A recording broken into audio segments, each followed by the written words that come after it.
Hi friends, ಎಲ್ರಿಗೂ ನಮಸ್ಕಾರ. Welcome back to the legal leader ಚಾನಲ್ಗೆ ನಿಮಗೆ ಮತ್ತೊಮ್ಮೆ ಸ್ವಾಗತವನ್ನು ಬಯಸ್ತಾ ಈ ದಿನ ನಾವು ರಿವ್ಯಾಲ್ಯೂಯೇಷನ್ ಮತ್ತು ಚಾಲೆಂಜ್ ವ್ಯಾಲ್ಯೂಯೇಷನ್ನ ರಿಸಲ್ಟ್ ಅಪ್ಡೇಟನ್ನು ನಾವು ಮಾತಾಡ್ತಾ ಇದ್ದೇವೆ. ತುಂಬ ಜನ ಕ್ವಶನ್ಸ್ ಕೇಳ್ತಿದ್ರು, ರಿವ್ಯಾಲ್ಯೂಯೇಷನ್ ರಿಸಲ್ಟ್ಸ್ ಯಾವಾಗ ಬರುತ್ತೆ, ಚಾಲೆಂಜ್ ವ್ಯಾಲ್ಯೂಯೇಷನ್ ರಿಸಲ್ಟ್ಸ್ ಯಾವ ಥರ ಬರುತ್ತೆ ಮತ್ತು ಯಾವಾಗ ಬರುತ್ತೆ ಅಂತ. ಇದಕ್ಕೆ ಒಂದು ನಾವು ಲಾಸ್ಟ್ 3 years ಡೇಟಾವನ್ನು ನಾವು ತೆಗೆದು ನೋಡಿದಾಗ ಖಂಡಿತವಾಗಿ ನಮಗೆ ಒಂದು ಇಂಟ್ ಅಂತಕ್ಕಂಥದ್ದು, ರಿಸಲ್ಟ್ ಇಂಟ್ ಅಂತಕ್ಕಂಥದ್ದು ಸಿಗ್ತಾ ಹೋಗುತ್ತೆ.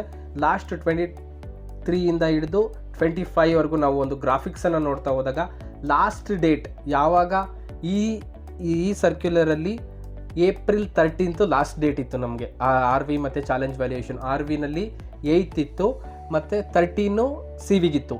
ಆ ಕಂಪ್ಲೀಟ್ ಆದ ಡೇಸಿಂದ ಎಷ್ಟು ಡೇಟ್ವರೆಗೂ ಇವರು ತಗೊಂಡಿದ್ದಾರೆ ಅಂತ ಹೇಳಿ, ಎಷ್ಟು ದಿವಸಗಳವರೆಗೂ ಇವರು ತಗೊಂಡಿದ್ದಾರೆ ರಿವ್ಯಾಲ್ಯೂಯೇಷನ್ ರಿಸಲ್ಟ್ಸನ್ನು ಕೊಡೋದಕ್ಕೆ ಮತ್ತು ಚಾಲೆಂಜ್ ವ್ಯಾಲ್ಯೂಯೇಷನ್ ರಿಸಲ್ಟ್ಸನ್ನು ಕೊಡೋದಕ್ಕೆ ಅಂತ ನೋಡ್ತಾ ಹೋದಾಗ 2023ನಲ್ಲಿ 45 ಡೇಸನ್ನು ತೊಗೊಂಡಿದ್ದಾರೆ.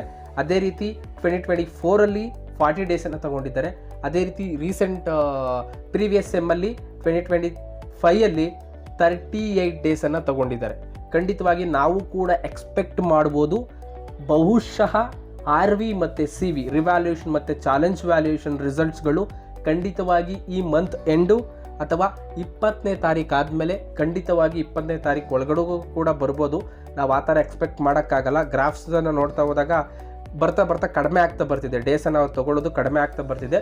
ಖಂಡಿತವಾಗಿ ನಾವು ಎಕ್ಸ್ಪೆಕ್ಟನ್ನು ಮಾಡ್ಬೋದು ಈ ಮಂತು ಖಂಡಿತವಾಗಿ ನಮ್ಮ ರಿವ್ಯಾಲ್ಯೂಯೇಷನ್ ಮತ್ತು ಚಾಲೆಂಜ್ ವ್ಯಾಲ್ಯೂಯೇಷನ್ ರಿಸಲ್ಟ್ಸ್ ಅಂತಕ್ಕಂಥದ್ದು ನಮಗೆ ಸಿಗುತ್ತೆ ಅಂತ.